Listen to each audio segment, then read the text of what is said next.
Learning by observation is something that we do unconsciously. For example, in the beginning footage, we could see that the man did not know how to open the door. His name is Matthew Luke, good friend of mine. He did not know how to open the door. So what did he do? He opened up a footage from YouTube and he learned how to open a door by observing somebody else doing that same task. Certain behaviors and actions are learned by observing and imitating others as we see them do things. This is otherwise known as a process called modeling, and not like the models that run the walkway shows in Paris during Paris Fashion Week. These are the models that show you how to live your life. The best example is your parents. Your parents are a great role model for you.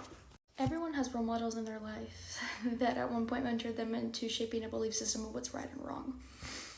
By watching a model, we vicariously experience what they are experiencing. A great example of this is watching a game where an athlete injures himself. Not only do we somewhat feel their pain, we know not to do the move going forward if we play that sport because we know that we'll end up in injury. This is called vicarious reinforcement or vicarious punishment, where we learn to anticipate behavior consequences in situations similar to what we have observed. Vicarious punishment and observational learning is used mostly by parents as they use their experiences and their forms of punishment and reinforcement to model to their children of what's right and wrong. Hence the models in their life that at one point mentor them into shaping a belief system of what's right and wrong. Even though parents will tell their children do as they say and not as they do because they don't want their children to face the stepping stones of their own mistakes in their behavior because children learn by observing. Children tend to do both as they do and say as their models because that is their model, that is their role model, that is what they learn by observing. So not only do they mimic their actions and what they are doing, but what they are saying. This leads to the question, well, what if a child model is abusive and or absent? If a parent is abusive, the child will be aggressive because that is their response they've learned towards the abuse, which tends to lead to a lot of behavior issues in younger children from the ages of pre-K to even kindergarten all the way up to 3rd or 4th till they can somewhat make their own decisions even though their frontal lobe's not developed yet. This is why many men who abuse their wives also have fathers that abuse their own wives or hence their mothers. They learned by observing their father's actions and how they treated their mother that that's how they should treat their own wife later on in life, which is what they did. If a child does not have a physical model in their life, such as an orphan, they usually pick somebody to mentor them, and with nowadays, it's usually from the media. For example, a preteen watching a TV show where the main character bullies others around them to control them. The preteen then learns that by bullying, you can control people. So that preteen then goes to bullying people to get what they want. This is also a major problem in today's society with the media because people that are under the age of 25, their frontal lobe is not developed yet. So they learn by observing people through the media. And the major form of that is TikTok right now. A good example of this is when a child watches violent cartoons. A child will then become violent and take part in violent activities as they imitate what they've been seeing and are learning through the media. This is called the violence viewing effect. In the same way there is imitation, there is also desensitization. This is where prolonged exposure to violence can cause a person later in life to become desensitized to violence. This is the same way with bullying and even school shootings today. We see it often and deem it as second nature as if there is nothing new. A good example of this is firefighters. They usually tend to lean on dark humor because that's their only way to desensitize of what is going on around them. I volunteered at a fire department not far from here, and that's what they did when we were on fatal accidents where people died.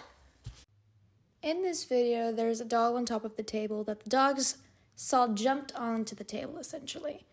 Now, later on in this video, you can see Teddy, the brown dog, goes over to see she can get to the doll that way. However, Coda, the light dog, knows that by sitting down, she can get what she wants because she observed that behavior. The brown dog Teddy then knows that she can't get to it that way and then tries to go around and jump just like the doll did. A good example of observational learning is Bender's boho doll experiment, which was also talked about in Myers and Dewall's Psychology and Everyday Life textbook as an example. It is a classic in the field of observational learning and also psychology for behavioral techniques. The experiment showed that the children could and would mimic violent behaviors simply by observing others.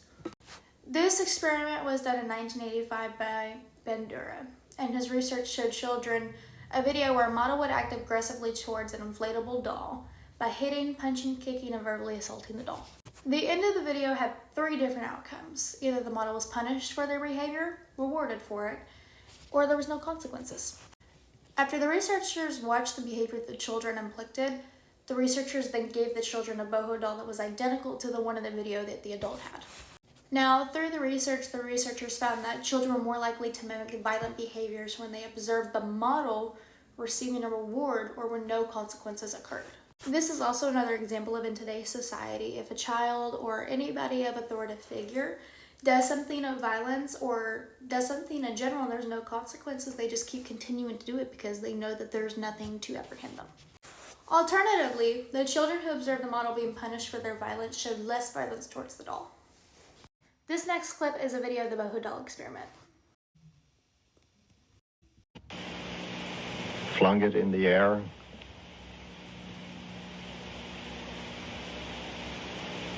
Kicked it repeatedly.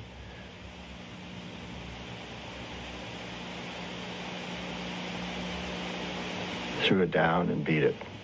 Now the next video is what the children did after watching that video.